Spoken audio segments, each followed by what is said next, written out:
UK weather. Okay, thank you very much indeed. Now the weather for the rest of today, which would be Thursday, wouldn't it? Tonight, showers continuing across northern areas, particularly Scotland and northern England, where it'll remain windy. Elsewhere, showers mostly drying out, then dry with broken cloud. Tomorrow, Friday, sunshine and scattered showers mostly in the north. Some may be heavy, many parts of England remaining dry. More in the way of sunshine, cool and windy. From the outlook for Saturday to Monday, if you're podcasting this, you just don't give a hoot, do you? But I'll do it anyway, because... So, Scotland and Northern Ireland cloudy with rain or showers, heaviest for northern Scotland, England and Wales. England and Wales becoming dry with sunny periods, and in the southwest especially. Outlook for Monday through Wednesday of next week. This is the 22nd of June to the 3rd...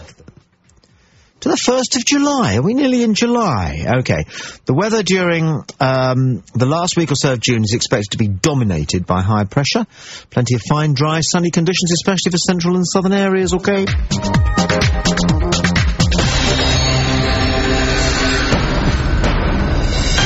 The home of free speech. Radio you won't hear anywhere else. Tommy Boyd, Play Talk UK. So what I did there was serve up the weather in slightly greater detail than I'm renowned for.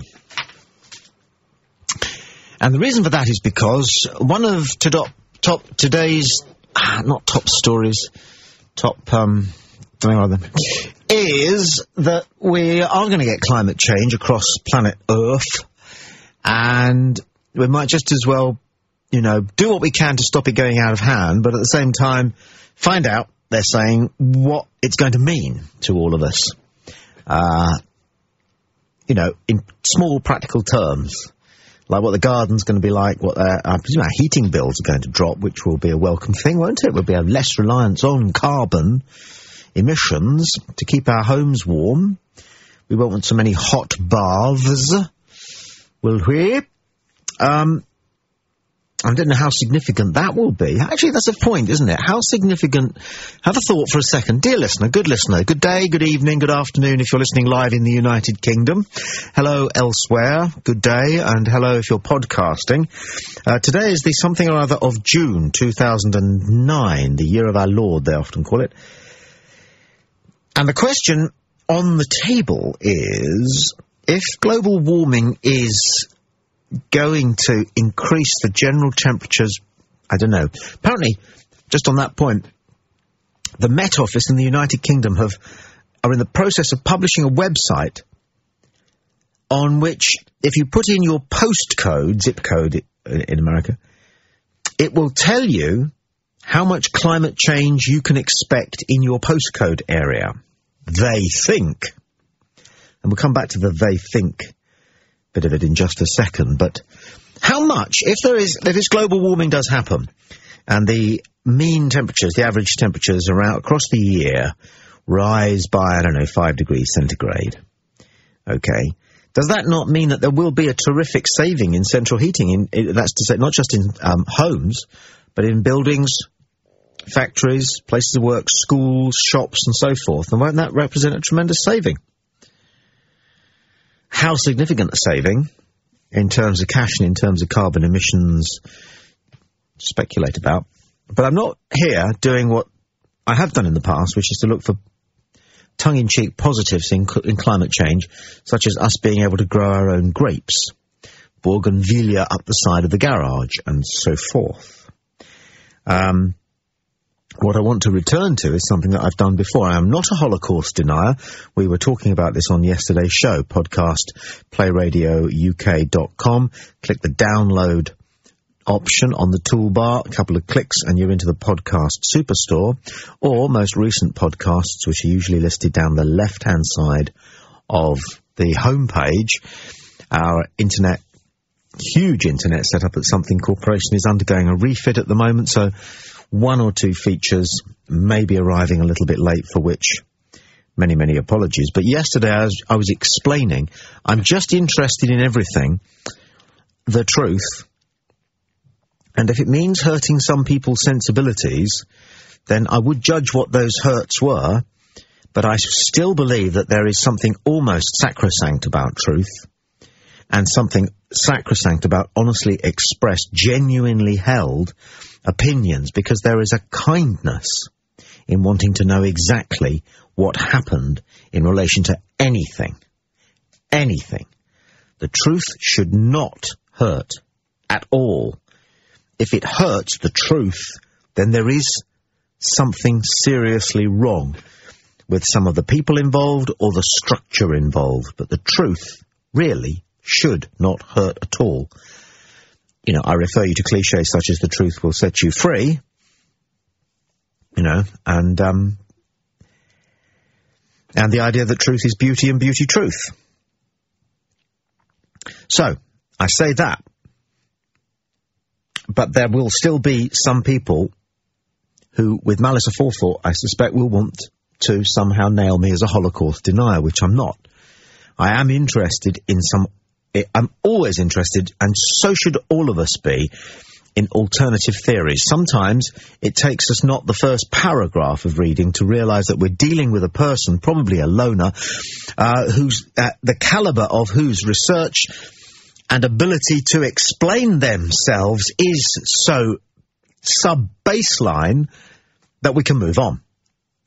But we should always keep an open mind. And when it comes to the accumulating queries that are being voiced in the face of fierce opposition probably too soft a word,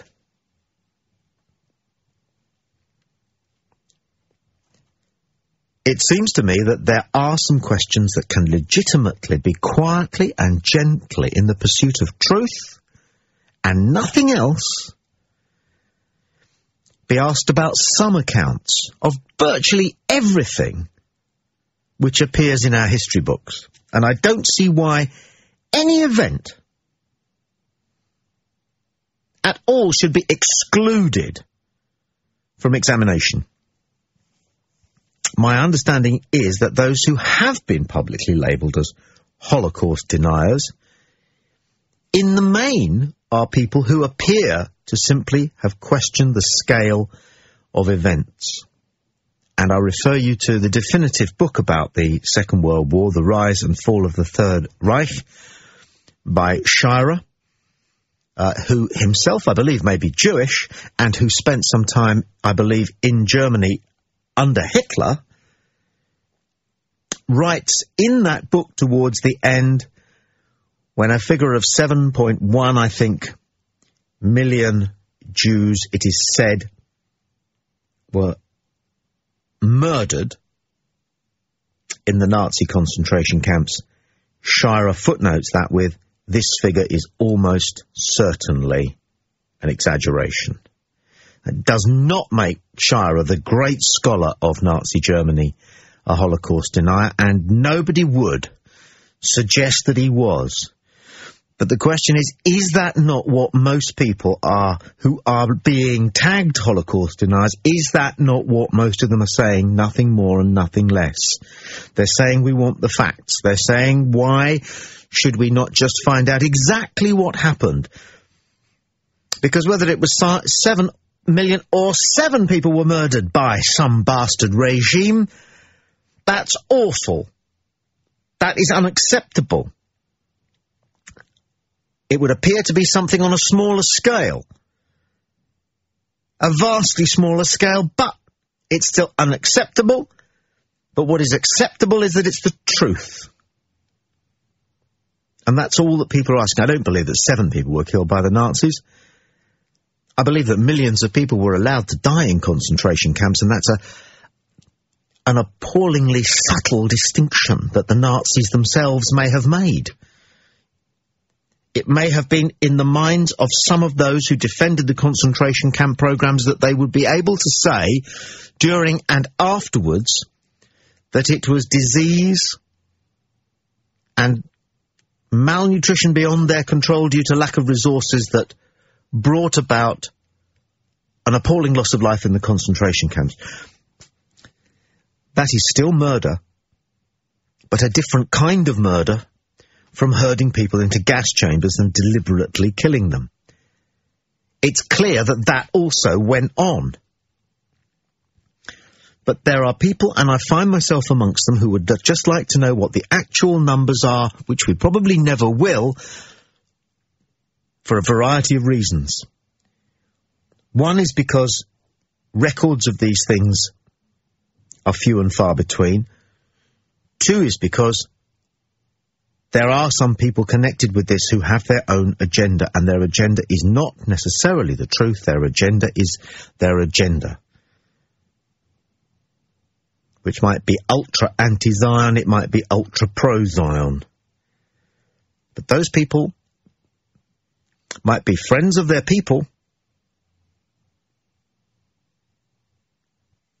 But how far do you want to go in being an enemy of the truth? So we're just keeping an open mind. I'm keeping an open mind. And the same goes for, and that's the reason why I mention this, the reason why the business of denial,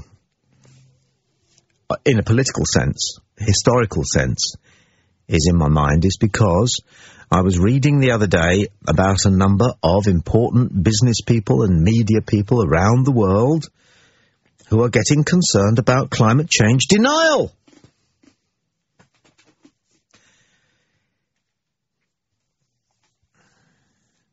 Yeah. Denial is now becoming a big word, a stick to beat people who simply want to keep on asking questions with. There is a semi-conscious, possibly entirely conscious, attempt to associate people who are saying, well, is there all that much to worry about with climate change, with those people? And there are people who actually deny the Holocaust and say that the whole thing was some kind of a plot devised by the West to validate the idea of giving the Jews a homeland. And I think a different word would be the right word. Any different word would be the right word for people like myself who want to ask awkward questions about the torrent of, in inverted commas, information that we're being blasted with about climate change.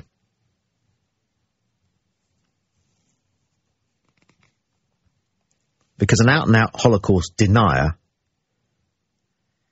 is a delusionist and might possibly have an evil agenda. But I don't think people who want to ask awkward questions about all the so-called evidence that we are given about climate change, I don't think those people, and I'm one of them, should be given any kind of a name, because the minute you're given some kind of a name, almost immediately you're being seen as being in some kind of a category, and people who are in categories are necessarily not part of the greater category, which is everybody else. And what might be anybody's agenda for wanting to portray the possibility that, particularly with China and India, pumping out millions of tons of carbon in order to catch up with the West in terms of technology, what might be the agenda in suggesting that climate change is going to be a disaster for us all in 20 or 50 or more years, or even less? What might be the agenda for the West in saying to China and India, we're all going to have to slow down our industrial production, and you better had too, otherwise we're talking end of the world scenario? It could be just or largely political or diplomatic. It could be. And what you should do, good listener, and what I should do, and what everybody should do, is constantly question any piece of information that comes our way from a government source.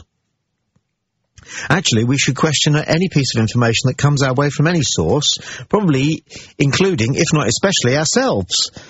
Because when we look, if you look, dear friend, at your own capacity for reporting accurately something that happened to you during the course of a day, you will notice that we all have a propensity to quirkify, to salsify, to embellish, to render marginally more palatable, digestible, some fact or incident that we know to suit our own purposes. And if it's something that we do harmlessly in the way that we tell the story about how difficult it was to find a parking space this morning, oh, how our other half laughed to hear such a tale. Tell it again, they begged. So delicious was our relaying of this banal information. We have to remember that we are but microcosms, each and every one of us, for entire family units, for entire communities, for countries, for alliances such as the West.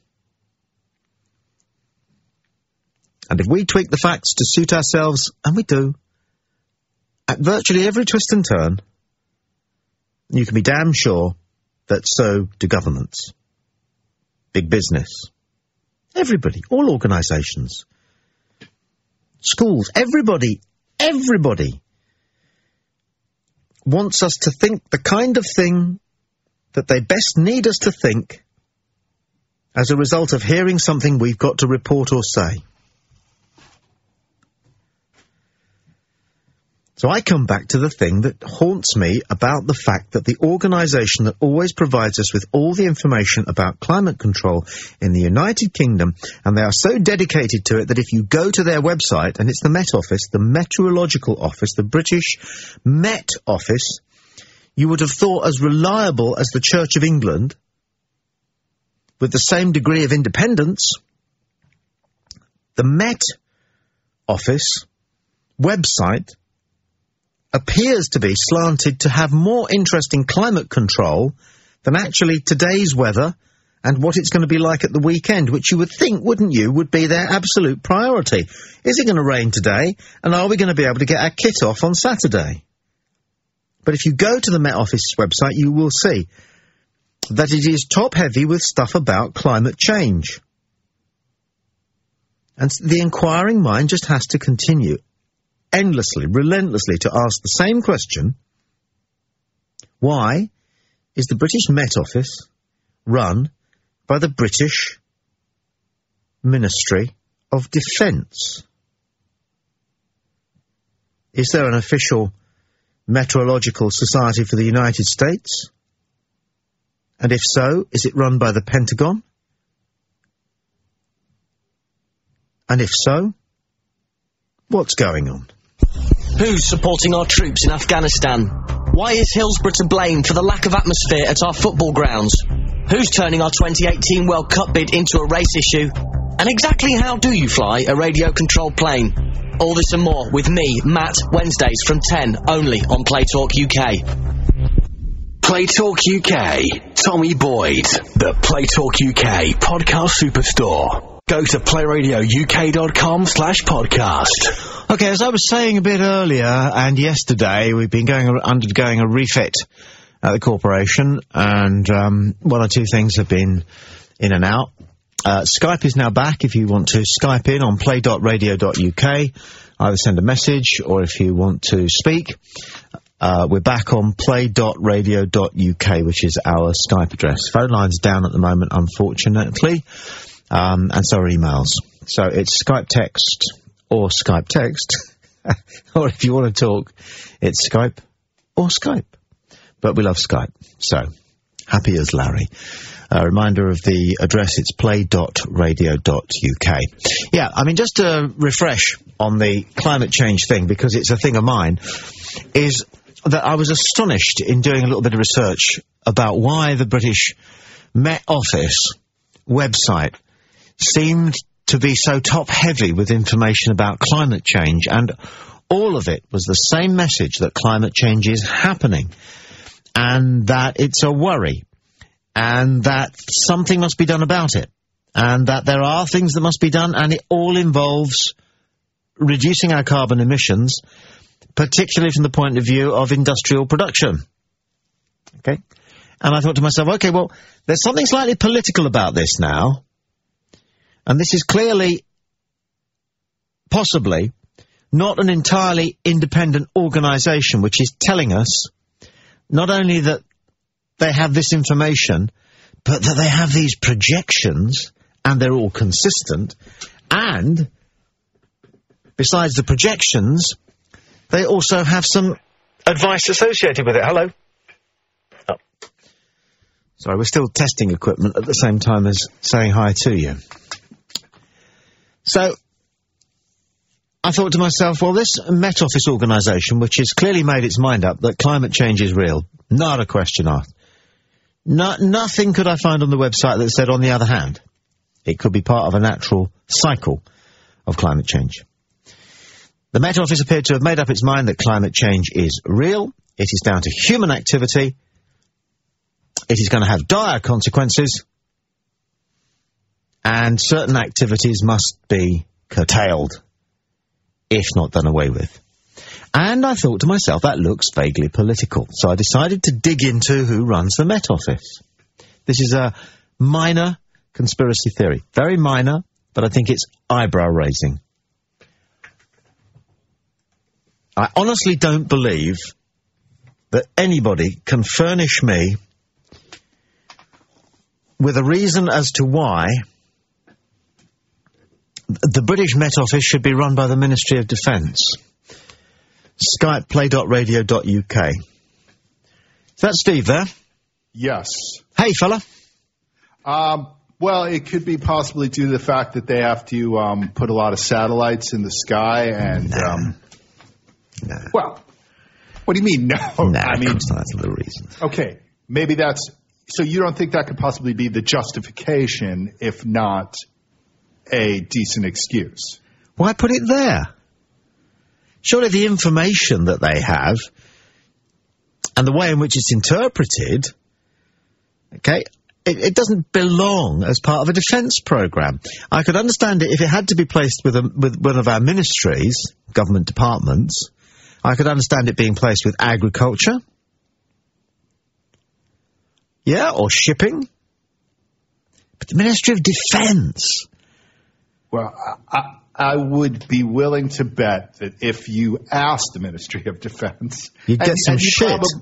Well, I would say that you would probably get an answer similar to what I just told Yeah, but would I believe it? You know, well, that's your prerogative. What are you saying? That we need... That we in Britain need to have the Met Office supplying information specifically to the military because we're launching so many satellites, Britain?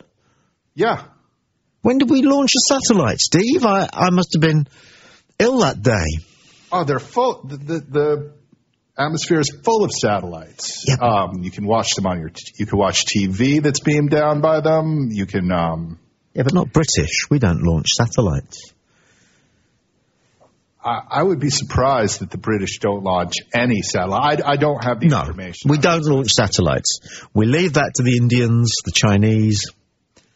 They're ever so excited about it. I know that our meteorological organization is under the auspices of NASA. Okay. And it's because of the launching of the satellites. Okay, but we don't launch satellites in Britain. So, well, yeah, okay. To my knowledge, it's something we don't do. You would have a very good point if Britain was the only country saying that there was global warming.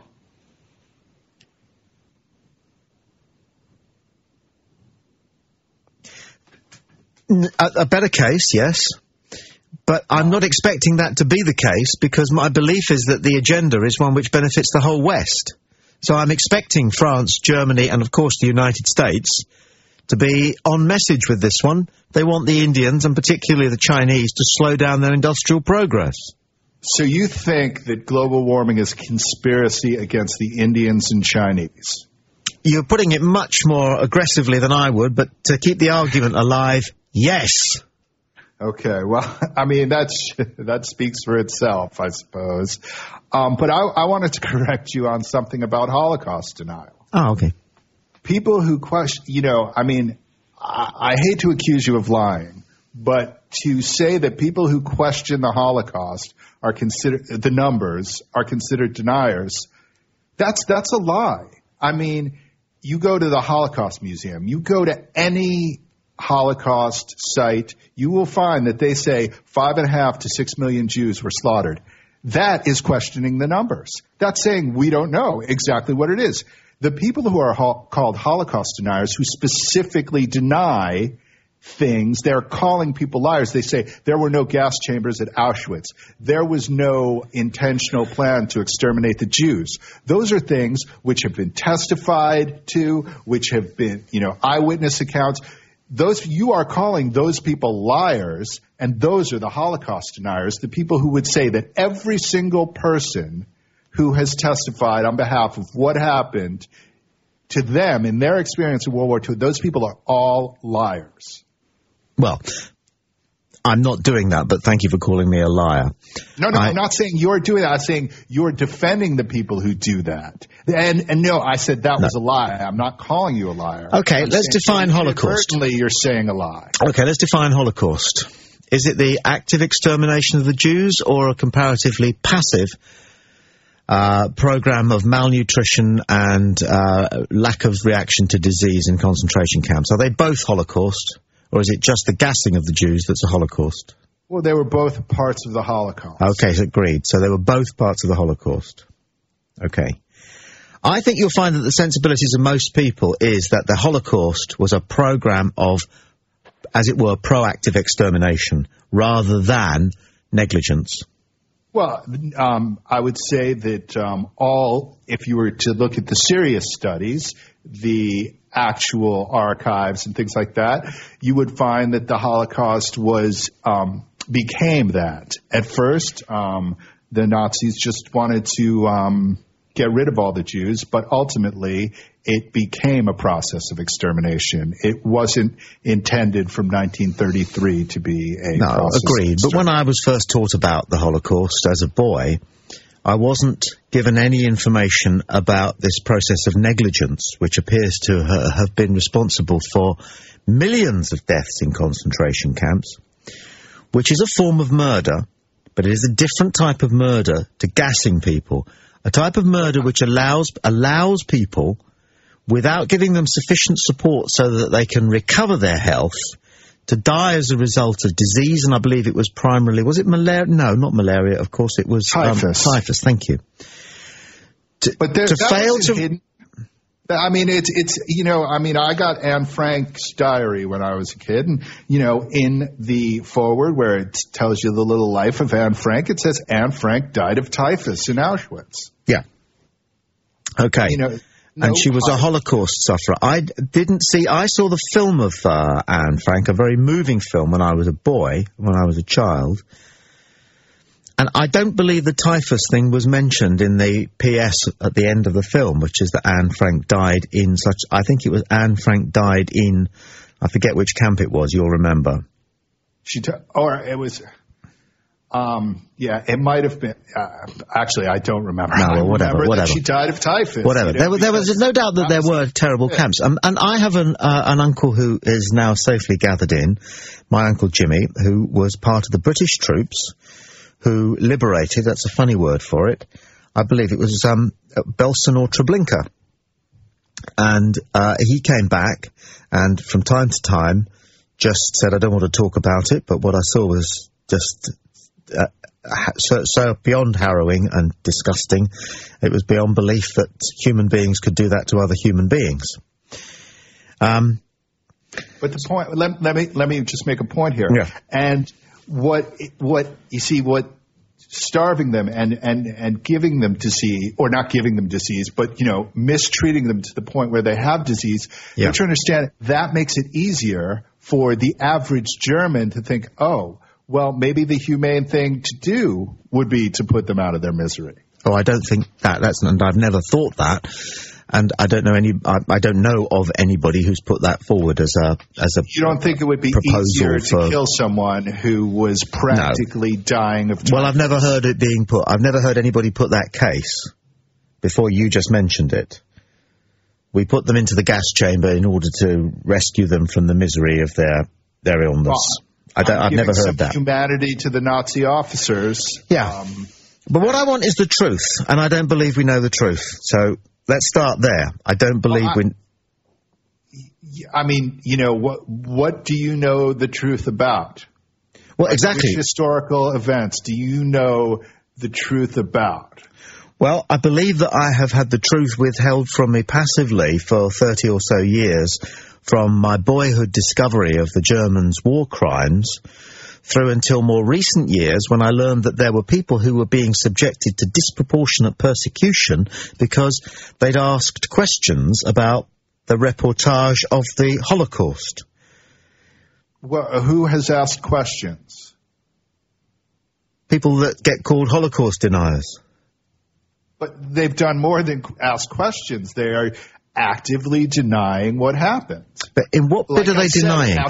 No, you see, Steve, the Holocaust... They're denying that there was the conscious attempt to exterminate Jews at any point. No, I disagree with you. They're denying that there were gas chambers at Auschwitz. No, I need you to find me all the people who are saying that there was no program of extermination.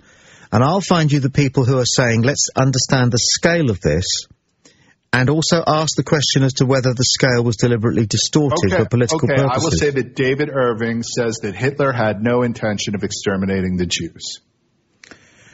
Okay, you can see that there is a distinction there between saying that there was no program of extinction and that Hitler had no program of extinction, because there are those who say that a great deal of what was going on by the Nazis was kept from Hitler, or one man simply couldn't stay on top of absolutely everything that was going on across Europe, a war that he was fighting.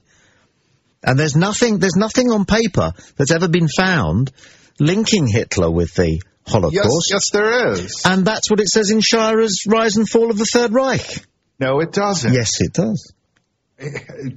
Yes, it does. Well, quote me the parts of that that say that, and I would be happy to revise my opinion of that. But I can't quote you things that aren't in it.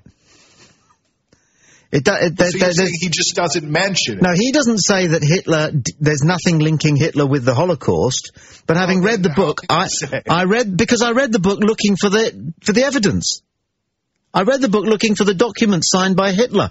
I read the book looking for the orders given by Hitler, signed by Hitler, and acknowledged by the records offices, which, of course, Schirer had absolute access to.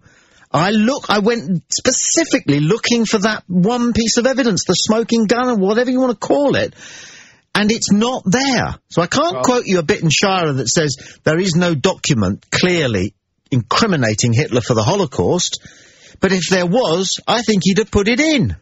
Well, then you should look at certain other books like Robert Jan von Pelt's The Case for Auschwitz, and it does have documents where Hitler calls for the extermination of Jews. Stuff from the Auschwitz files.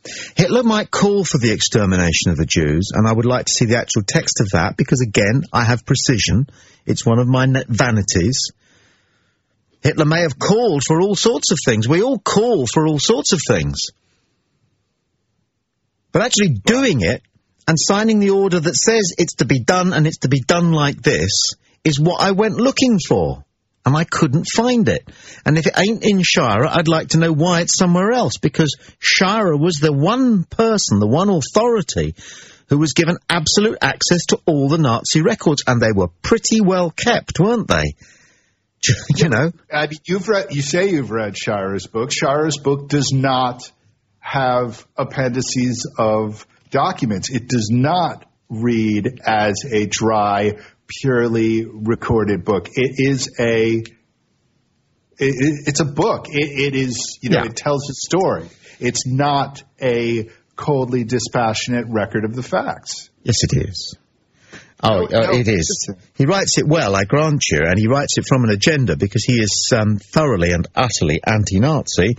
However, he manages, I think, to keep the lid on what ire and anger he has for the Nazis in order to write what I think is a dispassionate and yet at the same time eminently readable, but above all utterly well-researched book. It is the definitive record of what we can be sure happened during the Second World War.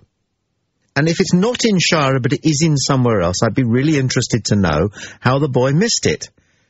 Because if he didn't go looking for proof that Adolf Hitler personally wrote down, we're going to exterminate as many millions of Jews as we possibly can, and possibly all of them signed a Hitler. If he didn't go looking for that, I would be very surprised, wouldn't you? Well, wouldn't I mean, you? that is, you know, that's not even a sensible question, because it's saying that, you know, well, wouldn't he have put it in? I don't know what he would have put in. I can't say. Oh, steady on. You can't say he'd have found that smoking gun and gone, nah, don't need that. Well, because he didn't say it didn't exist. I mean, I just don't understand. And you said, oh, he may have called for but he never signed an order. You know. I'm looking for that paper. Yeah, I'm looking for evidence. Evidence is evidence. A person shall. So if he sent a telegram asking about, you know, was the extermination done, that doesn't count. You have to see something where he signed off and said, I, Adolf Hitler, would love to kill 6.5 million Jews. No, no, and no again. I want to see everything that there is and make my judgment about what it is. I will say no to that, because if you wanted to see everything there is, you would have seen everything there was. And there's nothing. Everything there is available. And there's nothing. When was the last time you looked in an archive of Holocaust material? Like which one? Any of them. When was the last time you went to an archive of Holocaust material and looked at the original documents? Never. Okay, so you're not interested. When you can't tell me that you're interested. Just like when you say you want to hear David Irving speak. You don't. He speaks twice a month at least in England. You have the opportunity to hear David Irving speak. You don't want to. No, I do want to. I don't know what you're doing here. I do want to hear David Irving speak, and I want to hear him speak on Play Talk UK. Okay, well, and those are two different things. You were accusing me of, you know, saying Hitler wanting to kill the Jews and there being an extermination program are two different. Those are two different things. You said you want to know why you can't hear David Irving speak. That's different than him speaking on Play Radio UK. And I've only recalled one situation where I was on the phone. You called up David Irving, asked him if he wanted to speak on Play Radio UK, and he said no. So if there's anyone stopping you from hearing David Irving speak on Play Radio UK, it's David Irving. David Irving said, not no, he said he thought it would be, no, he said he thought it would be, if I didn't mind, it would be difficult for him to speak because there were, I think he said, there were people who concerned him who didn't want him to speak. I don't know what he meant by it. Neither do I. So no, but I think I know. I think I know what he meant by it. That he was being pressured, or bullied into silence. And that isn't actually what he said. What he actually said was he's just, you know, not up to it right now. He's been going through a lot. He didn't mention anyone else. He just implied that he was very tired. Yeah. And well, that was. I've spoken to him twice, and it was on. You're quite right. It was on another occasion when I spoke to him off air about talking to him on air, and that was what he said to me. He said there are people who I think he said are concerned about him, and it worries him that they may use any sort of leverage that they can to cause him difficulties, as they have done in the past. I simply cannot believe that there is anybody with two brain cells to rub together who believes that a historian should spend 3 years in prison for investigating a historical event. No, and neither do most of the people. Do you? I said that at the time, that, you know, the fact that David Irving, you know, is what I will feel free to call him a liar. I don't mind calling him a liar, but, you know, lying is not against the law. And, you know, I don't think, and not only don't I think that he should have been sent to jail, Deborah Lipstadt doesn't think he should be sent to jail, Christopher Hitchens doesn't think he should be sent to jail, Robert Jan van Pelt, who testified against him in the libel case that he took out. But the problem is that the people who think that he should be sent to jail are on your side. No, I'm saying all those people on my side. No, but the people who sent him to jail are on your side, whether you like it or not. No, they're not. They are being violently opposed to people who they think are saying that the Holocaust isn't exactly what they want us to believe it is. Well, no, that is not why. They're with you. They're with you. No. You don't like it, but they are with you. You're with people who send men to jail for carrying out historical investigations. No. They're on your side. You're on that side of the fence. Totally untrue. Well, you have to disassociate yourself from some of your associates here. No, that's not your fault that they're with you, but they're with you. My people are... So are you... Okay, are you for murder, yes or no? We're not sending people to jail for their views. I don't want to go... Are you against murder, yes If I find out that anybody exaggerated, even enormously, what went on in those awful camps, I wouldn't want them to go to jail. Yeah, I said I wouldn't want him to go to jail either. Now, are you against murder? What a stupid question. Move on. Okay, the answer is obviously yes, but that doesn't mean you're responsible for everyone who gets wrongly jailed for murder. It could be, if they're on my side. What do you mean, whose side? Yeah, the people on your side sent Irving to jail for 3 years. No, they're not. Yes, they are. The Austrian government is way more concerned. I don't have any truck with the Austrian government. They're certainly not, people of my point of view. Come on, Steve. Get off the back foot. It doesn't suit you. Well, explain to me how the Austrian government and myself have the same aims. Because quite clearly, you are Holocaust deniers. No, we just don't. I don't like liars. But that's my point. We both don't like liars. Right, and I think Irving doesn't like liars, and he wants to find out the truth. Liar, and he loves liars. Maybe he does, and maybe he doesn't. That's a bit evocative. We have to remember that you have a vested standpoint, of course. Right, and I was honest enough to say that the very first time I argued this with you. Of course. But it does put you in a more difficult position than I myself, who enjoys a comparative neutrality in the matter. Well, and I also think I have read a lot more on the matter than you have, just based on our conversations, but I may be wrong. Quite possibly. I mean, I study the deniers a lot more than you have. Maybe. You don't know that. You hope you have. Okay. What I have, of course, is that I'm a professional journalist trained in the art of gathering evidence and assessing its validity and also assessing its weight in order to form a judgment and express it with wisdom and responsibility. Right. Your comment about, the very first comment, the thing I took issue with, which is you're saying that the Holocaust deniers are people who just question the numbers, that is just a ridiculous statement. Can I just be clear here? Because I believe that words are precious as well, and I didn't say that. You may have heard that, for which case I apologise in part. However, so should you, because I didn't say that. You heard that.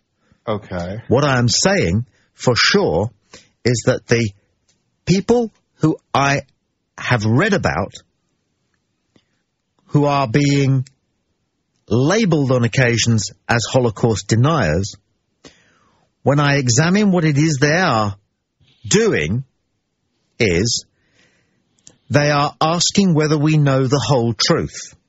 I personally have not come across, although I'm sure they exist, and if I did come across them, I would dismiss them almost immediately, but I'd still want to hear what they're saying.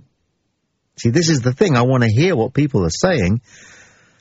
If there are people who are saying there were no gas chambers, if there are people who are saying that the only deaths at the hands of the Nazis were as a result of some disease that couldn't possibly have been treated, but that's something entirely different from what I have been hearing people asking about, who are then immediately branded as Holocaust deniers, which is simply, have we got the whole truth? Well, give me an example of someone who is doing that. Give me an example. Because David Irving certainly is saying that there were no gas chambers in Auschwitz. Although, actually, he may have changed. He changes his opinion every day. But there are times where he has said, and in fact, when this woman whose grandparents died in Auschwitz confronted him, she what said, from? What? What from? Well, he was almost as sensitive as you. When she said, my grandparents died in the gas chambers in Auschwitz, what he said to her, oh, you'll be relieved to know that they most certainly died of typhus.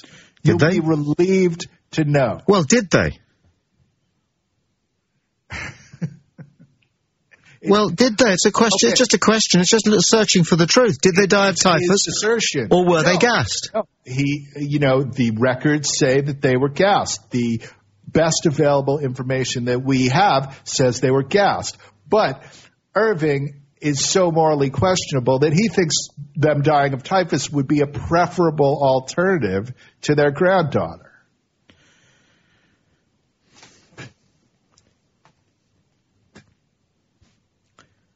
Well, we're getting into some hard conversation here, but I don't mind because Irving has an agenda. No, wait a minute. Let's stay with where you are here. Let's stay with where we are because I think this is possibly a crux in something that you care about passionately, and you should more than I do, and I respect that. Because personal relations, personal experiences, of course, are more profound than a comparatively dissociated interest in events, facts, and the truth. I can say, though, that my personal experience, could fall under David Irving's, he would not say that any of what I know about what happened to my great-grandparents disproves his theory, because my great-grandparents were shot on their way to the camps. So, I don't have experience of Auschwitz survivors. No. Of which there are many.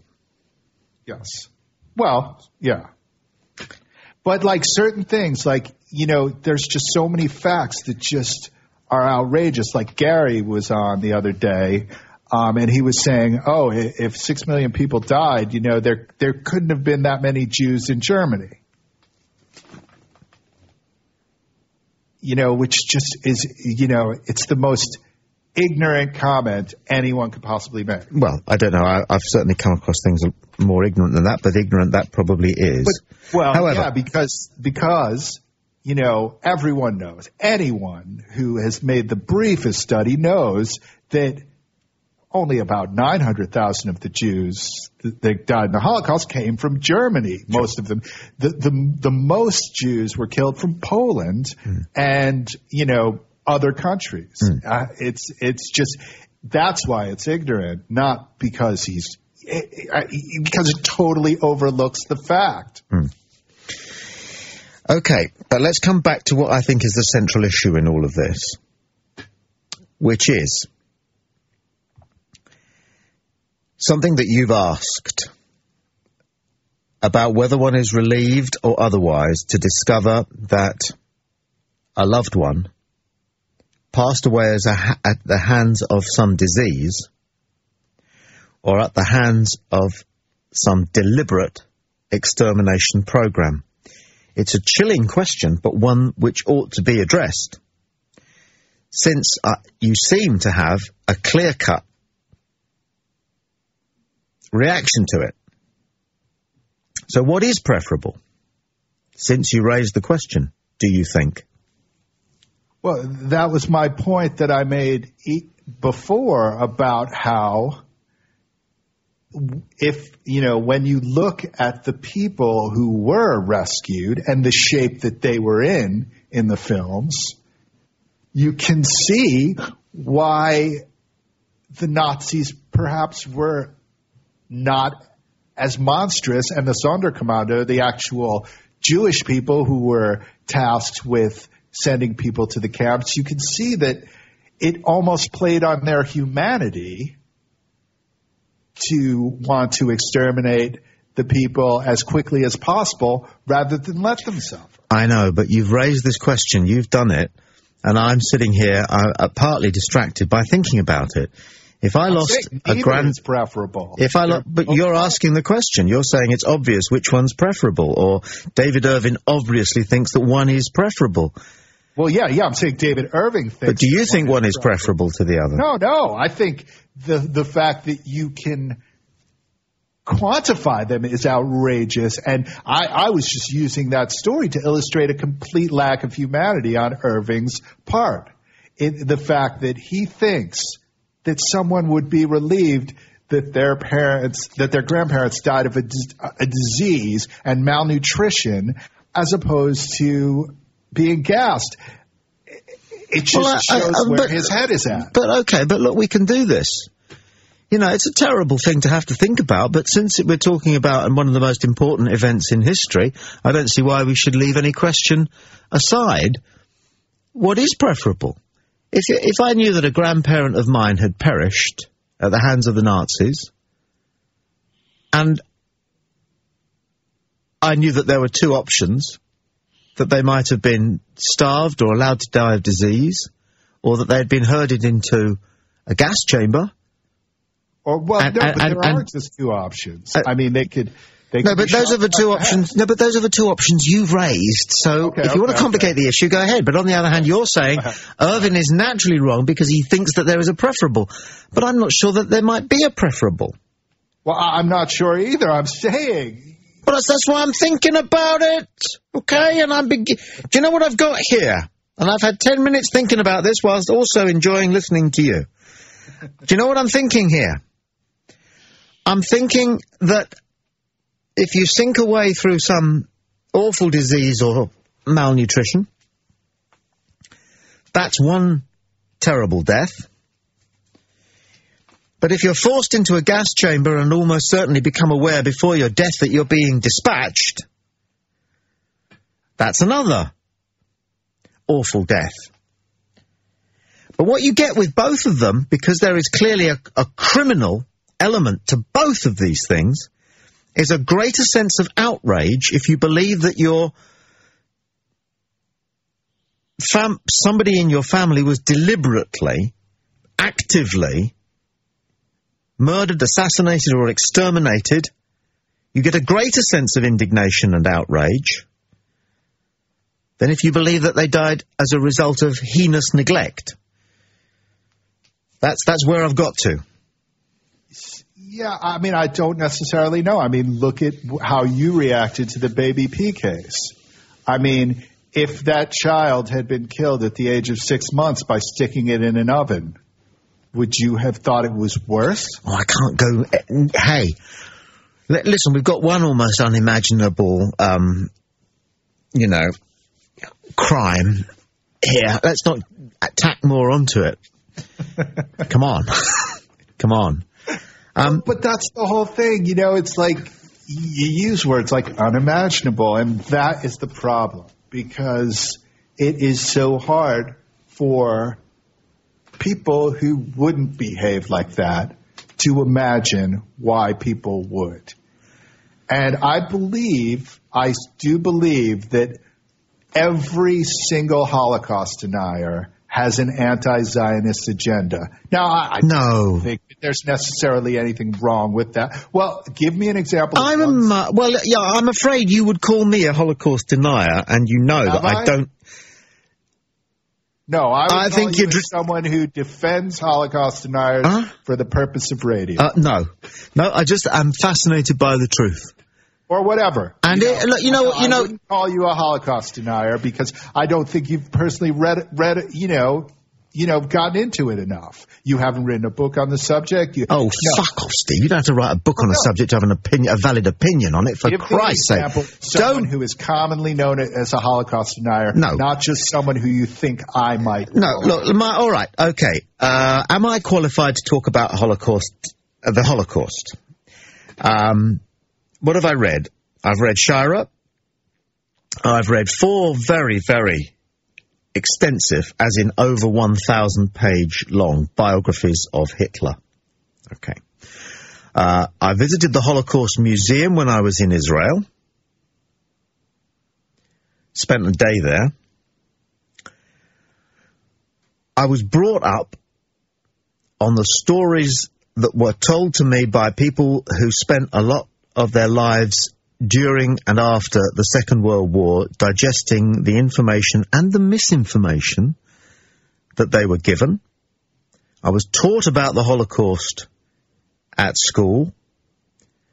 I've read voraciously and become involved in the reporting of various events that are linked to anti-Zionist behaviour in the forms of a whole variety of terrorism. And perhaps most of all, and I come back to it because it's a very important historical book, I have read The Rise and Fall of the Third Reich, picked it with a fine-tooth comb, probably a total of 3, 4 or 5 times. And if you ever see a copy of my book, you'll be able to tell that. And if you can be bothered to go through all the post-it notes that stick out of it, which are about a third as thick as the book itself, okay, you'll see somebody who is prepared to say that ignorance of this issue is not the case. But that wasn't the question. The question was, can you name me a Holocaust denier that doesn't have an anti-Zionist agenda? Now, no one has ever referred to you as a Holocaust denier, so I won't say, so it's all right. So really what you're down on is not Holocaust deniers, you're down on people who hate Jews. No, you've said Is it possible to be a Holocaust? I have an agenda. Right. Is it somebody? Right. Is it possible to be somebody who loves the Jews but is a Holocaust denier? It's possible, yes. Okay. I would love for you to give me an example of that. I mean, but you dispute it if I did. So no, I'm saying if you gave me an example. Well, what kind of verification would you require that they like Jews? Well, the fact that they have never been involved with any sort of anti-Zionist groups. But there are Jews who deny the Holocaust.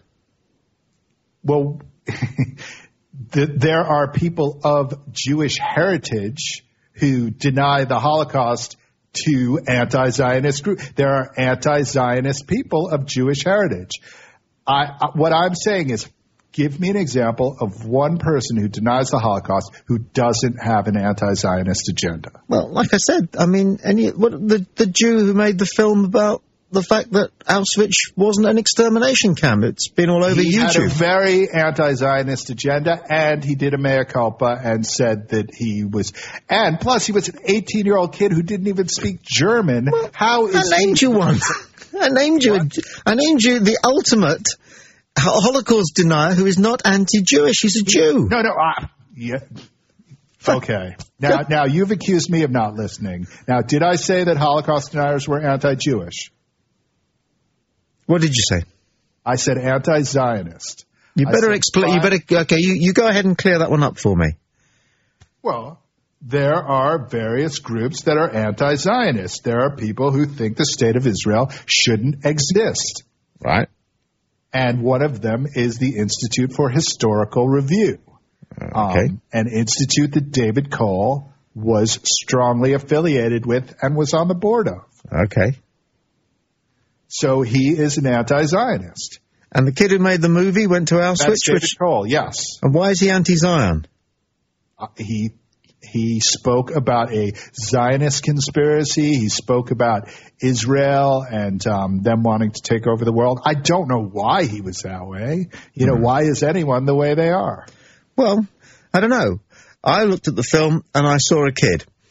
I saw a bright-eyed kid who was interested in the truth. That's what I saw. I saw a kid, who was interested in coming up with something that impressed certain people. The people the people I mistrusted in that film were the keepers of the Auschwitz Museum. Who didn't come across well. They were ask yourself if you refusing to do interviews, and and then there was the woman who was caught clearly speaking claptrap. And when he put it to her, well, that's claptrap, isn't it? She said, well, yes, I think you'd better speak to the curator. You know, I thought he did a good job. I thought it was pretty good journalism. And the fact that he's had a mea culpa, you know, what do you think that is, a change of heart, or has he been lent on? I don't know. What do you think? Well, what evidence do you have that he's been lent on? I just said I don't know what his motive was for what you call a mea culpa. Well, it could have been a Damascene experience. That would have been appropriate. Or maybe somebody said to him, oi. And I don't mean oi as in oi vey. I mean oi. Enough. You want to get on? Cut it out. Or somebody will come round and have a word with you. I don't know. I don't know.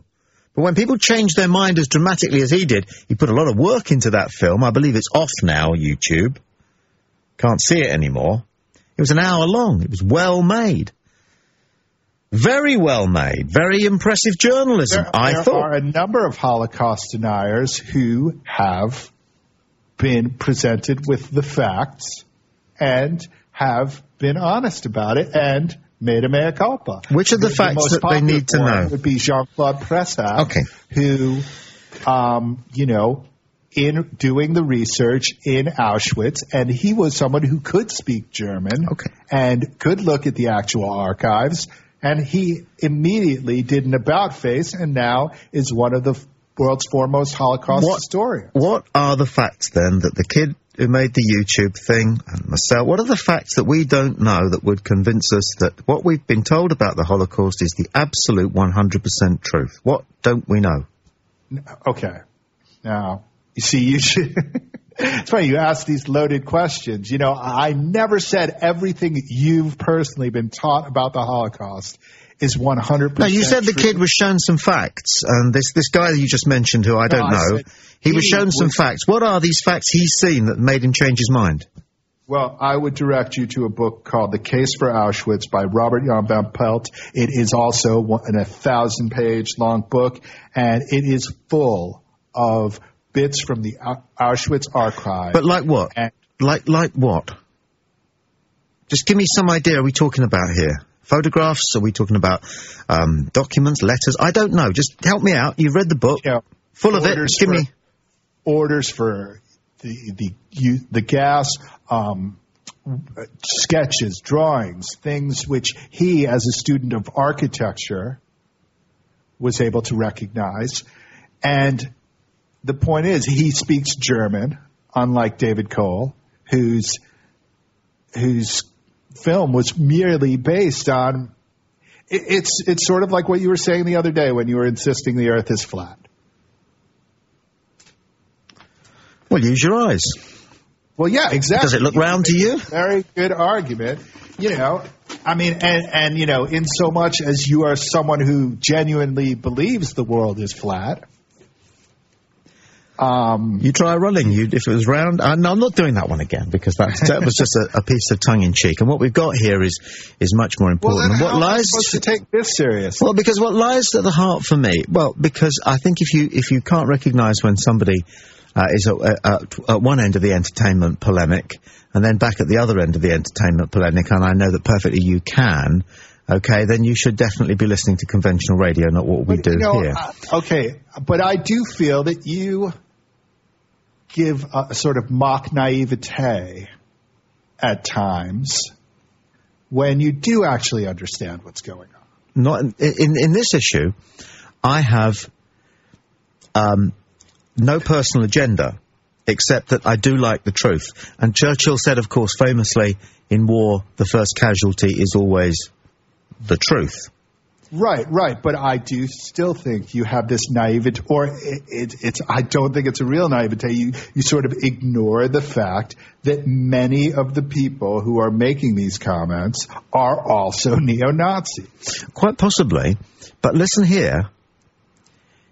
It doesn't mean they're wrong in this case. That doesn't mean they're wrong, but no. I mean, it would be awfully coincidental that the people with severe Jew hatred also happen to know the truth about the Holocaust. It just seems mind-bogglingly coincidental.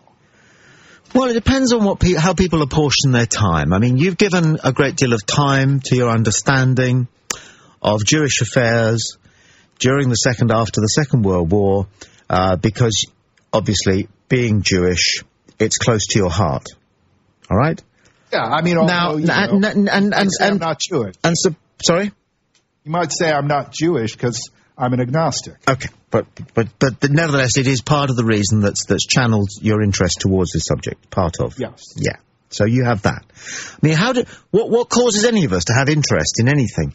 What causes neo-Nazis to have an interest in the Holocaust is this little thing that trundles along, which is that maybe the whole thing was exaggerated.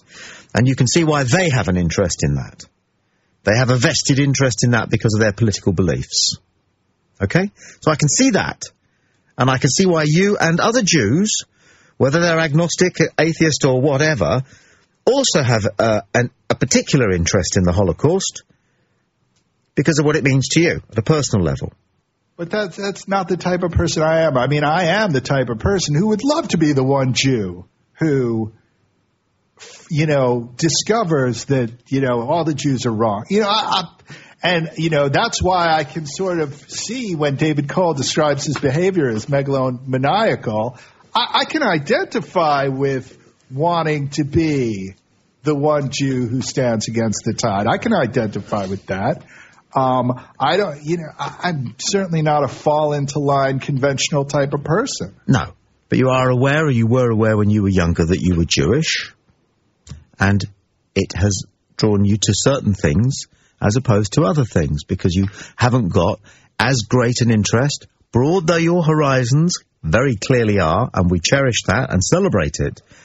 But there's a limit to how many things we can be interested in, and particularly when we are younger, we're interested in the things that are close to who we see ourselves as being, which is why you may have an understandably, marginally greater interest in something like the Holocaust than you do in perhaps one of the crimes of which there were many that were committed, let's say, against the world's Hindus. Obviously. Well, that's what it is to be a person. You would also argue that, or you could argue that many Jews, just want to accept what's going on, and a lot of Jews don't like to look into the Holocaust because it makes them feel weak. But it means more to Jewish people still than it does to most other people. And I've also done a lot of studying. The Hindu one is not one that, yes, I have not followed that, but I have done a lot of research on the Armenian Holocaust and on the Pol Pot's murder of 2.5 million of his people. And one day we'll get around to finding out just how Stalin did for more than those three things put together, allegedly. Yeah, we will. But we haven't, because you can't investigate everything, and you do find yourself investigating things that are either close to the home or close to the heart or both. What I'm saying here, trying to say, is I fully understand the degree to which your interest in the Holocaust is separate from your Jewishness, if you forgive me if that's the right word, but you know what I'm saying, or whether it has been connected to the fact that you were brought up a Jew. I respect it, but you can see why you have taken a position at some point, and you can see why, or a degree of interest, and then you have the neo-Nazis. We know why they've taken the position that they've taken in regard to this issue. That's clearly very wrong. But I'm not saying that I'm not saying that your standpoint on the Holocaust is in any way wrong. But what I'm saying is, and I'm using this really just to elevate my own blooming position in this, is that I don't have any agenda. I don't have a birthright agenda. I don't have a political agenda. I just have a hankering after kicking people who've twisted the truth for their own reasons. Yeah, but the thing that gets me is that I feel that is a perfect definition of the Holocaust deniers, people who twist the truth for their own reasons. See, and that's what bothers me. But in the middle of this, in the neutral corner. I'm Switzerland in all this, okay? No, that's a bad example. They're not remotely neutral. Jesus, that's an awful example. Let's call me Gandhi. Can I go for being... No, I don't get that one, do I? What I'm saying is that I can see that you believe that the Holocaust deniers are twisting the truth for their own advantage, but they believe that some people have twisted the truth about the Holocaust for their own advantage. And I want to know the fact that some people have and some people have twisted the truth to the Holocaust for their own advantage is something that none of us can deny. But that still doesn't mean it didn't happen. You know, I don't say it didn't happen. I don't believe. I absolutely will not listen to anybody who says that the extermination of several million defenseless men, women, and children during the Second World War, that their deaths, their avoidable deaths, didn't happen. And I don't know of any Holocaust deniers who say that. No, but what they do say is that it was no more. First of all, you know, the standard Holocaust denial line is that the Jews were an enemy to the state because they were part of a Bolshevik conspiracy, and therefore they were legitimately rounded up into concentration camps. I don't believe that. Well, I don't believe that that's... No, I don't believe that that's is how you... I don't believe it's right to stigmatise the Holocaust deniers as saying that. I believe it's right to stigmatise Nazis and modern-day Nazis who may say that. Okay, certain Holocaust deniers, I'm thinking particularly of Faurisson, the French Holocaust denier, who is one of the most famous deniers. He claims that, you know, it was no different than the U.S. rounding up Japanese in concentration camps.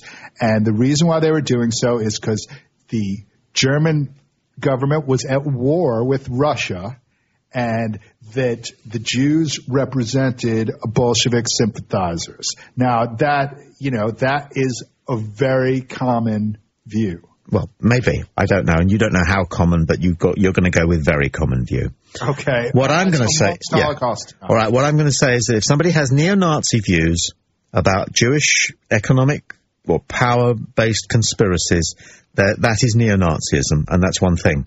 There will be Holocaust deniers who are also neo-Nazis, but there are Holocaust deniers who are not neo-Nazis in that they are not interested in the idea of the Jewish conspiracy. They just want to find out, and this is me, they just want to find out more about the nature of the deaths of so many people at the hands of the Nazis during the Second World War. And whilst it is possible that there was some manipulation,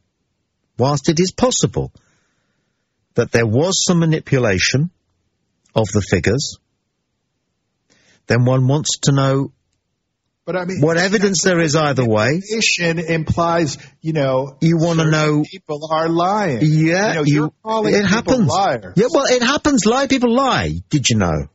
Well, yeah, and so, you have to ask, well, why are they lying? What is their agenda? And, Not straight away. First of all, you have to form a view about whether a lie has been told. You can then, if you choose to, go on to ask for the motive. Well, yeah, but in my world, how is it a lie to say that, we're not sure of the exact number, which is what everyone says, which is why people give the figure of 5.5 to 6.5 million. Now, I'll give you that journalists do exactly what you said they do about global warming. Like you gave an example a while back that there was an IPCC report that said global warming will increase by 1.6 to 9.8%. You remember that? Yep. And you also pointed out how 95% of the newspapers went with the 9.6 figure. Yep. And so, yes, it is natural that sensationalists will use the 6.5 million before saying 5.5 to 6.5 million, because that is the way people work. They go for the bigger number. But just like it would be incorrect to say that it's definitely 9.8%. It's also incorrect to say it's definitely 1.6%. And there are people who are saying 0. It's not happening. Global warming's an entire myth. Same thing with the Holocaust. It's like to say no, it's definitely this, just is denying what the traditional view is that we don't know.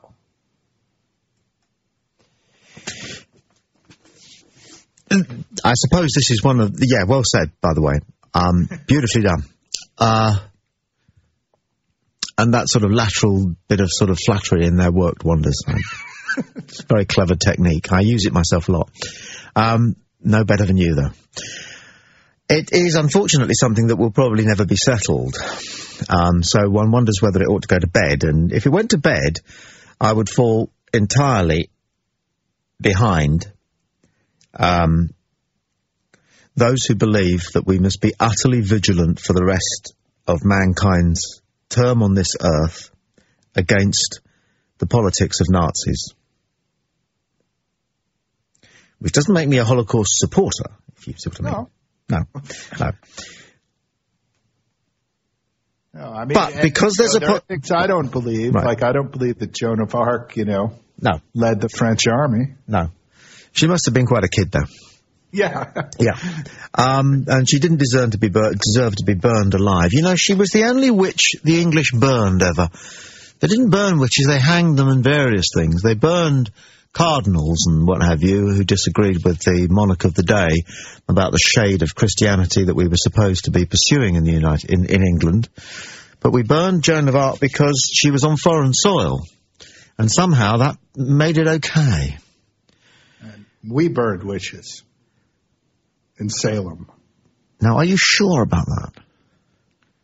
No. No. I think you'll find I've been to Salem, and they seem to think so.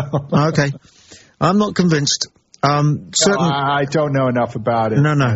No, and I can't say that reading or indeed appearing in The Crucible as Giles Corey, which is a very demeaning role to play, a 70-year-old half-bent man. But that was me. I wanted to be John Proctor, but damn it, that went to a good-looking boy. Anyway. Damn good play. He can't have been American. We're a funny lot. As soon as we get hold of a Shakespeare, the English, we're trying desperately to prove that he was somebody else. I wonder how long it will be before you guys get hold of the idea that you can step in and say that he came from Pennsylvania. Well, it's funny because T.S. Eliot, you guys have tried to steal. No, we've got our poets coming out of our ears, man. Coming out of our abbeys. Most people think T.S. Eliot is British. Yeah, of course. Yeah. Well, he got all his inspiration from us, and his strangeness, and his alcohol problems, and his sexual problems as well. Legion, of course. I think we better leave it there for the time being, but we will return to it. We're always grateful for your wisdom and your clarity and your humour. Thanks. And the Skype is back up. This seems like good news. Yeah, it is. Yeah, we're getting there. We've had a huge clear out of the massive pipe that we've got here at Something Corporation, and it's onwards and upwards. Cheers, Steve. All right, bye. Tommy Boyd, Play Talk UK. The home of free speech. Radio you won't hear anywhere else. Play Talk UK.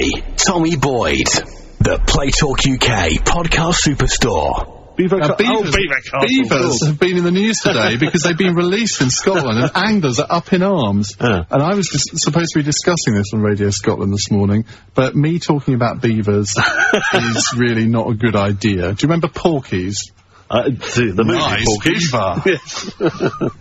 Absolutely. Can you just give me two? Can I? What? Mic 2. Right, we've got Tommy coming on mic 2. I can't resist this.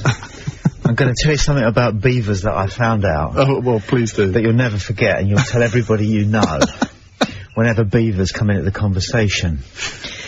In Scotland in the 1600s, when the beavers were rife, they found a cure for hangovers. Right. By licking a part of the beaver that secreted a particular hormone to the exterior of its body. Right. And the location of this on the beaver was between its private parts and its anus. Right. And it was a widely used headache cure. And I just want to know so much about this. Particularly which Scottish guy discovered. Yeah. Which part? How did he think to himself, I wonder if licking a beaver there will help? We've all thought that at some time in our life, Tommy, I think. Ain't that Even me. Yeah. I promise you, check it out. Google it. It's just a medical fact. Isn't it lucky that amazing? Isn't it lucky that it's 1:05 and everybody thought the show finished at 1, so nobody actually heard that? We'll take that bit out of the podcast. The Play Talk UK Podcast Superstore. No, we didn't. The interesting thing about that is that it's true! It's true that the Scots used to lick the beaver's most intimate part, and in so doing, they ingested a certain significant and useful amount of some kind of glandular secretion which helped with their headaches and their hangovers. And I found it myself when I was researching a story about the fact that, as you've probably heard, dear listener, they've started to release beavers into the wild in parts of the United Kingdom. Beaver used to be all over the shop, particularly in Scotland. And they're releasing them back into the wild. Hopefully we'll get wolves next, because the wolf used to be a common creature in Britain, and the last wolf, wild wolf, killed in Britain was killed in a place called Stanwell in Middlesex about 17-something or other, not far from the site of the new runway, just as a matter of vague interest. But back to the beaver. So I'm researching this item on beavers. This is going to be used in the media, and I'm getting my facts together. I think Fiona Dutton, who is going to be with us with Girls, Girls, Girls. How are you doing? I'm good. You? Haven't seen Jess yet. No, she'll be here any minute. Beautiful. Take a seat. And unless you are rushing off somewhere? No. Never. No, all it is because I played a podcast from the Ian Dale show about beavers. Yes. You know that fact about beavers, I told you? I do, yes. Isn't it great? Yeah. The thing is, why don't we all know that? It's because it's something slightly sort of lascivious about it. I just think so it's been kept from us, hasn't it? Yeah, well, it's not something we're likely to ever kind of fall across. No, but you need to know it, because it tells you so much about human behaviour that at some point some Scotsman licked a beaver there and discovered that their headache got better. So the following morning, again, we headache. They went out and found a beaver, or perhaps they were farmed beavers. Maybe the Scots kept a pen of beavers for use as pelts or meat. You don't know. And they went out into the open air again, unless they kept the beavers in the house. Yes. With a headache. Yes. And licked the beaver there, and maybe they did a control thing. You lick the beaver. You have a headache, yes? I do. You lick the beaver. I won't lick the beaver. I will lick the cow. Oh, no. Well, I'm sorry it happened. And we'll come back together again after our oatmeal breakfast and see the state of our hangovers. How are you doing? Well, I licked the beaver and I feel dandy. Grand. How about yourself? Well, I licked the cow and no change, really. And so it became a common practice. Got a headache? Lick a beaver. Do you think you'll ever lick a beaver if you get a headache? You know, what this means, you know how the pharmaceutical industry depends on the new drug. Yeah. If there is such a thing as a cure for a hangover out there, I want it. Although I don't get so many hangovers now, I'm not a student, but You know, it's a miserable thing, a hangover. Oh, it's awful. And headaches are awful too, miserable things. If there is... if I was Glaxo Feldstein, what's the big pharmaceutical company? Glaxo... them. Welcome or something. Welcome, yeah. Mm-hmm. I would be sending men off to come back with beavers. And women. I would be sending men and women off and say, each of you, I want you to bring back a beaver. Don't come back unless you have a beaver.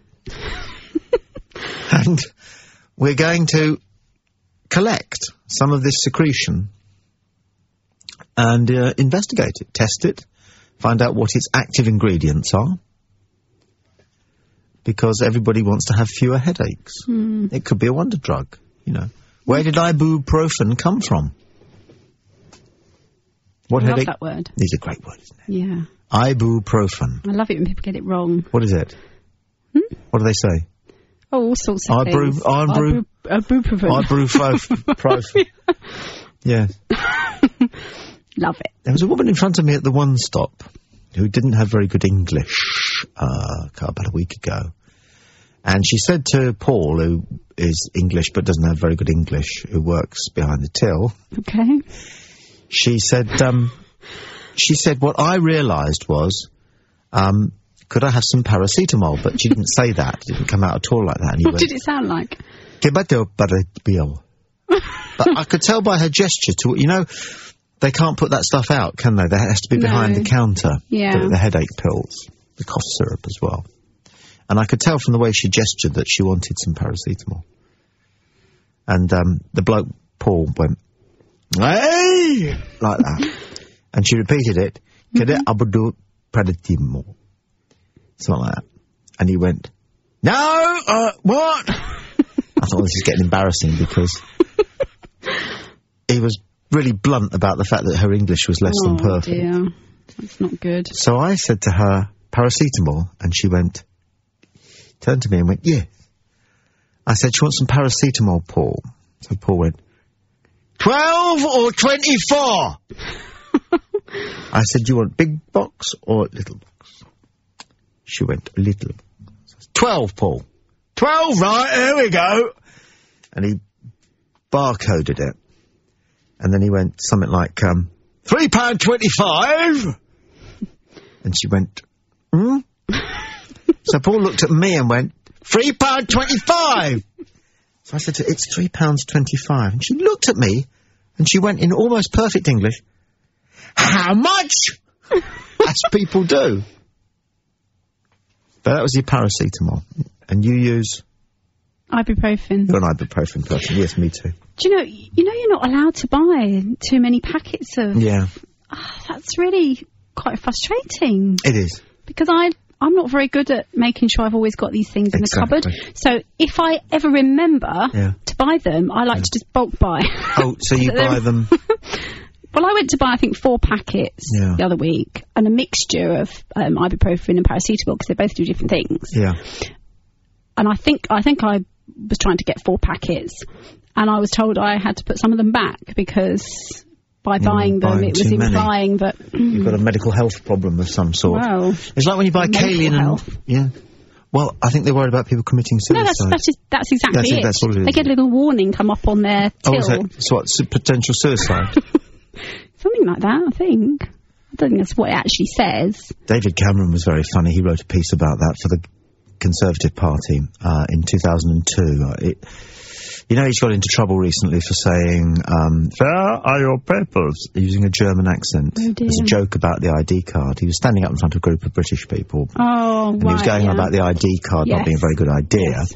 And he said, how would you like it? You're out at 10:30 at night, you're walking the dog, and this is what he said. I'll do it. With the accent. He went, how would you like it? You're out there walking the dog at 10:30 at night, and the policeman comes up to you and says, where are your papers? He said it like that. Right. That's not good, is it? Not really. Had a complaint, so anyway. So they dug out some of the other things he said that have been a bit iffy, and I find them quite endearing. Such as? He said, well, apparently it's a statistical fact that more people commit suicide under the Tories than under Labour. Really? Yes. Oh. So he wrote, well, it's not surprising, he said. he wrote, David Cameron, that more people commit suicide under the Tories than under the Labour Party. Because under the Tories, more people have cars, working ovens, and are able to afford day trips away to the seaside, such as Beachy Head. Oh. No, you don't like that? I think it's quite... just a joke. It's not a brilliant joke. Not a brilliant joke for, people who are manic depressive. Potential Prime Minister. He's lost the manic depressive vote. Yes. That's half the nation then. That's true. Isn't it? Yes. Do you ever think about it? Do you ever think to yourself, if I had to commit suicide, how would I do it? I used to, but I don't at the moment. Well, I can't think it's something that I've thought about a lot, really. No. But if you were to ask me, it probably would be pills and alcohol, I should think. Pills and alcohol? Yeah, I couldn't jump. I couldn't do anything like that. No. What other ways are there? Well, there is the oven, but... No, I couldn't do that. No. Then there is the... I believe that... If I stuck my head in my oven, I'd be looking at it going, we'll just give it clean first. I know. I'd get sidetracked. I know, you'd come out with your ear... We would too, you'd come out with your ear full of grease. No. It's like, what's her name as well, isn't it? I've told you about the American actress who decided to commit suicide in a blaze of glory and ended up... You know her? I don't think so. You do, Do I? Was it somebody else I told the story? Possibly. She's an American actress. She got to about 39, 40. She was a Latin American actress. I can't remember her name. It's just disappeared. But she famously realised that her career was now over. Okay. But she wanted to be immortal. Right. And so she decided to throw a party and commit suicide. Right. And die on a beautiful bed. She had a lovely house. And die on her beautifully made-up silk bed, surrounded by flowers. So she wanted to do like a Marilyn. She wanted to, yeah. Yeah, what was her name again? Anyway. You can Skype text me if you know. Basil Bottlers said it's hi, Tommy. No, it's not. So, she invited all these guests. Mm-hmm. And she laid on all this champagne, fabulous food, great party. Mm-hmm. And then she went upstairs to die, and she pictured herself being front page lead in all the newspapers the following morning. Beautifully dead, lying on her back, her eyes closed, her hands clasped across her breast. Beautiful dress she was wearing, beautiful bed, surrounded by flowers. You know, the tragic death of... Mm-hmm. So she goes up to do it, and she's had a few glasses of champagne, which you would, wouldn't you? Mm-hmm. She said a quiet goodbye to everybody, but they don't know what she's going to do. No. They have no idea what she's got in mind. She goes upstairs, she knocks back a bottle of pills, and lies on the bed to die. Mm-hmm. And then her tummy starts to react, the pills with the champagne. Right. And she starts to feel a bit Tom and Dick. Mm-hmm. But she's also feeling very woozy. Yeah. So she gets up and staggers to the ensuite. And she's just getting to the toilet when it hits. And over she goes and dies with her head in the toilet. Oh. Now, the way they tell this story in America, it goes like this. Tragic, but she wanted to be remembered. And let's face it, you'll never forget that story. No. Oh, dear. So how did we get onto that? We were talking about, David Cameron. We were talking about unfortunate remarks. We were talking about... I've just been having an argument with Fat Steve about the Holocaust, but we won't go there again. Twice in one show, too much. What have you got on the agenda for girls? No idea. I love no idea. I'm a glutton for no idea, so I am. Just a couple of things. Basil Bottler is checking in to say, hi, Tommy. Hi. Nancy says, hello, Tommy. I am your listener from Hong Kong. I'm going to say back hi. By the way, what does it mean to do a Nancy? Ooh. What does that mean? I've never heard the phrase. Oh, okay. I've heard of people being called Nancy's. Right, okay. It's a Nancy boy is an effeminate... No, I know what that is. No, somebody wrote on my Facebook page. Yes. Something about... I was making reference to the fact that I've bought quite a few pairs of boots in the last week. Mm-hmm. Bit of an obsession, I think. And somebody said that if I wanted help breaking them in, then they'd let me do a Nancy. They'll let me do a Nancy on them. Oh, Nancy, that would be Nancy Sinatra. What does that mean? Oh, where you walk all over men wearing your boots. Apparently it does. Now. It helps a lot of men. Right. Yeah, okay. I've come across it. And I do like women in cowboy boots, particularly. Right. It's a very common thing, that, and it's normal. Well, you like my new boots, then. You got some cowboy boots? I have, yeah. I've got this from Chris Ross, he said, changing the subject, and indeed, changing his posture in the chair. I can't seem to find a podcast of Fat Steve's latest show. Is it on its way via iTunes, or could you tell me where I can locate it, please? Chris, if you're there and listening, thanks very much indeed for your Skype text. We are experiencing one or two technical challenges at the moment, which should be right as rain by the end of the week, and then we'll be back on course. There wasn't a show on Monday. Oh, that's the other answer. Thank you. Matthew Cooper says, this guy clearly doesn't have a clue what he's talking about.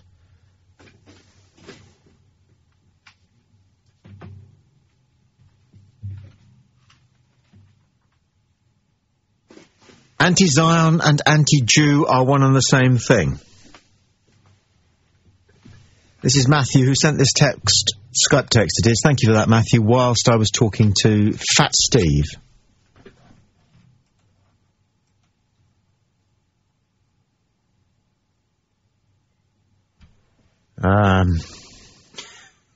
And this is Ratso Albion. Is that right? Yeah. Ratso Albion says, have you tried turning it off and turning it on again? Yeah. Sent 2 days ago. Ah, okay. Ratso is the character in Midnight Cowboy. Very disappointing film. Why is it disappointing? Why is Midnight Cowboy disappointing? Well, it's disappointing because, actually, it's not very good. And you don't really care very much because the Michael Voight character is pretty useless and awful, and the Dustin Hoffman character is pretty useless and awful. And so when you have two heroes in a buddy movie, and you don't really like either of them, then why are you watching? Right. Okay. Okay. You asked. I did. I said. But it had a beautiful piece of music. Do you know the Midnight Cowboy theme? It's that harmonica. It goes... I know, I love that. Yeah, I do know. That's exactly what came into my head when you mentioned the film. Yeah, it's an absolutely... It's quite haunting almost, isn't it? Yes, it is. Mick says, can you turn up Steve's level? Was Steve quiet when I was talking to him? Mick, YMCA doesn't come up with some pernickety. He's so pernickety. Lane Thomas Hewitt says, clearly enhanced. I feel an overactive scream after a sound effect.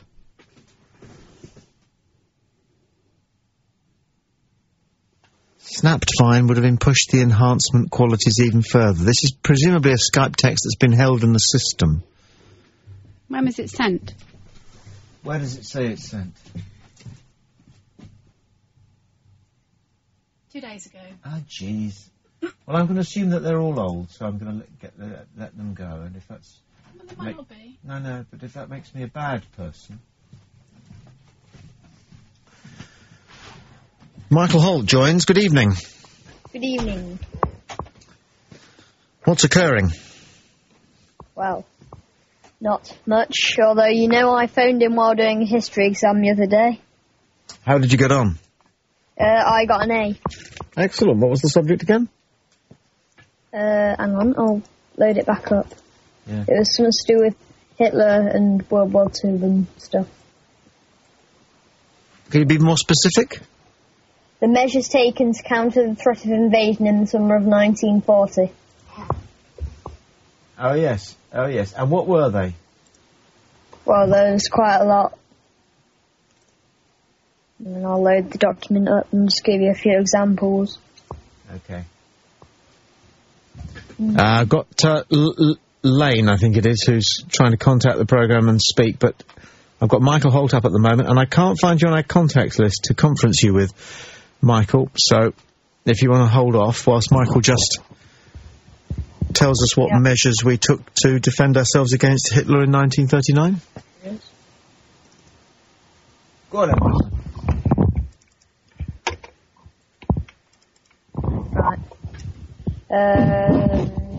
Right. We had the local defence volunteers, Home Guard, air raid precautions, the blackout, non-British nationals being interned, barbed wire, coastal defences. Do we know how many people we ought to be a bit worried about because they were foreign were interned? Do you know? Loads and loads, or 6 funny-looking guys from Deptford? Well, we practically filled up the Isle of Wight with them. Did we stick them on the Isle of Wight? Did we? Holiday camp. Did we stick them on the Isle of Wight because it was surrounded by water, I suppose? Well, well, well. Do you know, but do you got numbers? I wonder how many of them stayed. But I think they're all got freed at the end of the war. Well, I read a very sad story about a woman on the Isle of Wight who, for reasons that nobody understood, pretended that she was a German spy.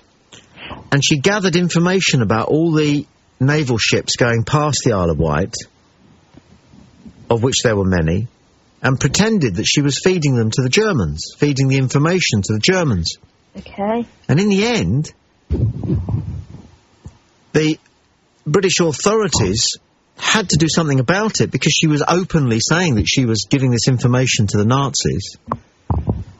And in the end, they arrested her and tried her, and I believe she was executed, even though everybody, including her, knew that she wasn't a real Nazi spy. I might have got the last bit wrong, but it was a very strange human story. But, you know... Sound weird. Some people will do anything for a bit of attention, won't they? You're making a lot of rattling noise.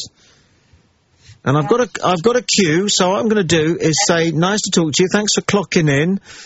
Stay tuned and I'll talk to you soon, Michael Holt. Ciao. Talk to you next week. I'll look forward to it. Bye-bye. Ciao, buddy.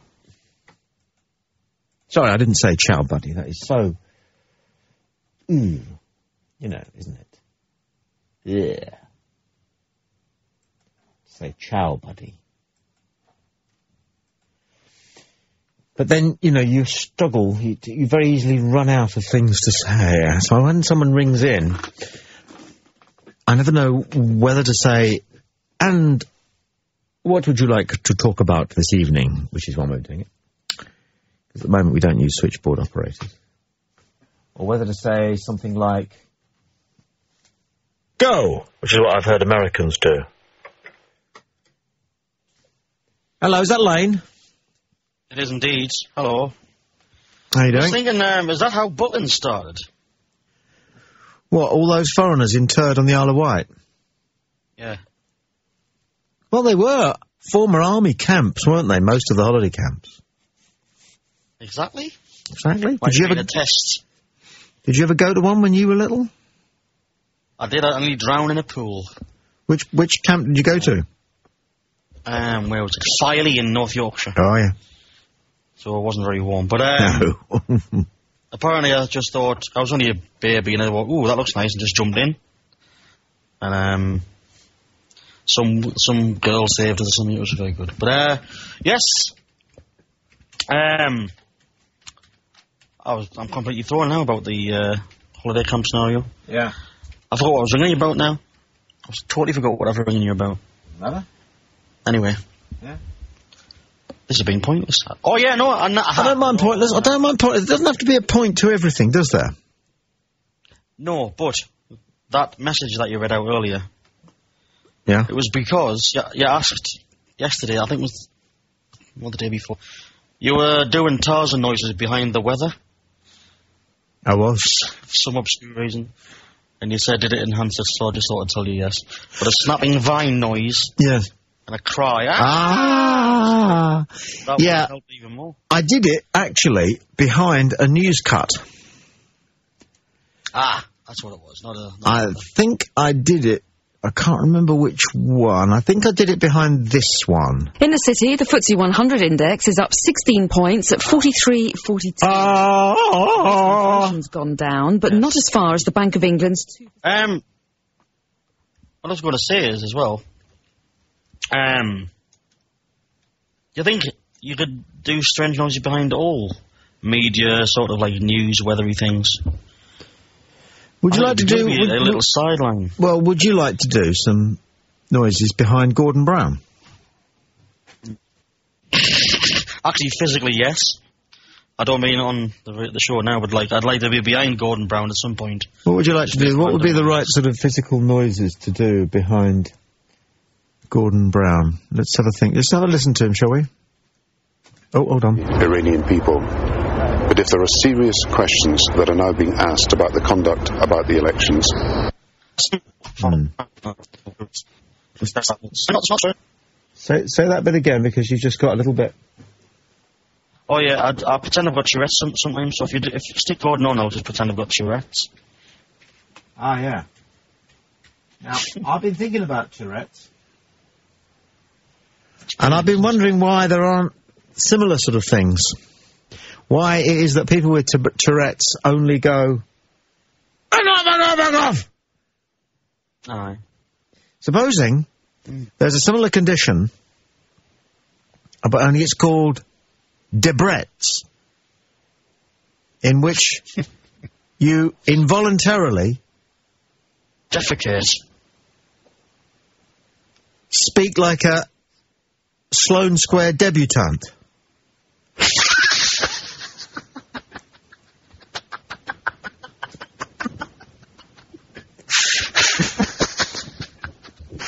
Yes, it's a good idea. How do we know that isn't why they're like that? Exactly. And you could just imagine if a chav was diagnosed with Debrett's as a result of a head injury.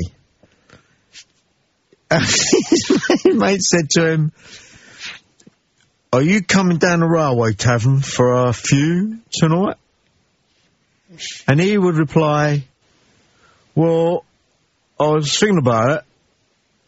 Don't you know?" Sorry about that. I've got Debrett's.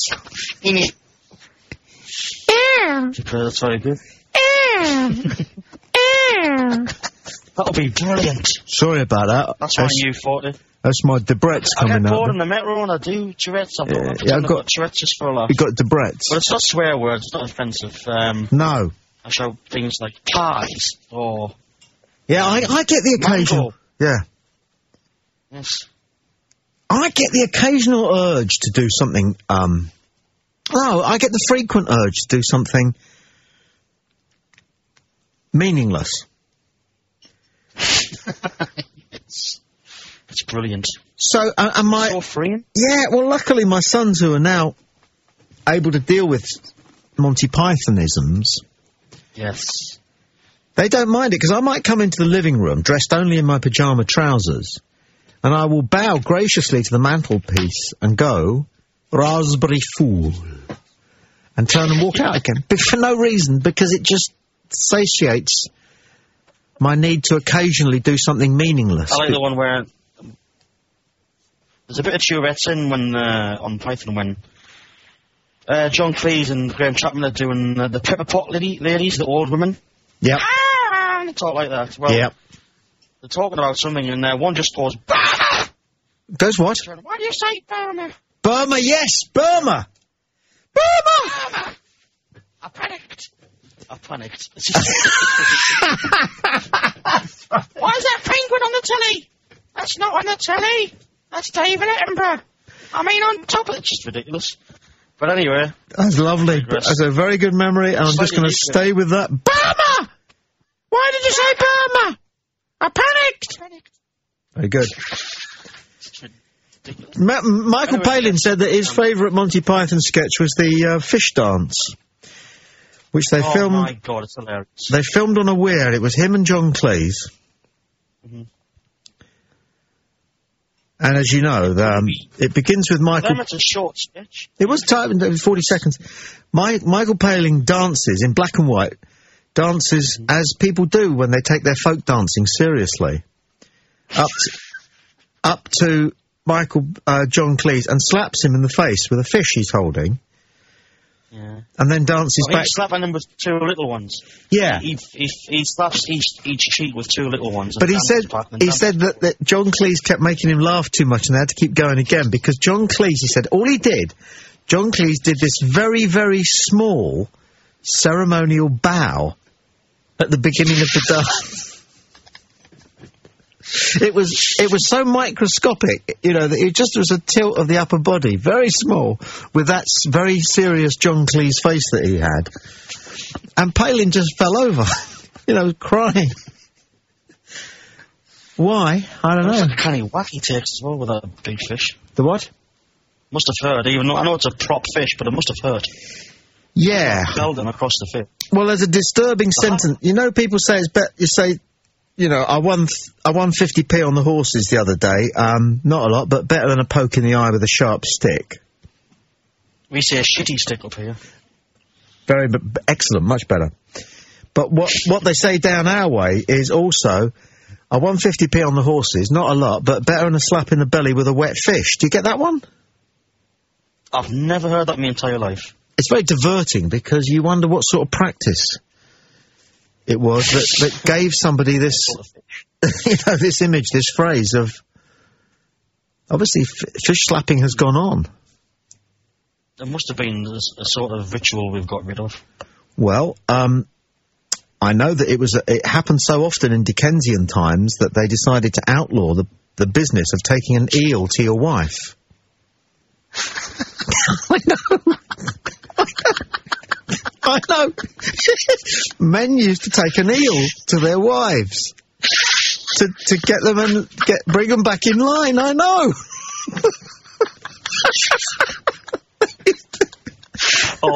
I know. That'll teach them. I know how the other half lived. Yes. Well, I've just about run myself out of time here, which is a shame because it's always good to hear your humour. Maybe I'll talk to you soon. It's good to talk shit. It's good to talk shit. I'll see you later, Tom. All right, cheers. Have a good one. Thanks. I've had a good one, and Girls, Girls, Girls is going to have a good one, followed, who knows, by Fevsy. An hour of Fevsy, fantastic. It's almost like broadcasting terrorism. It's derivative.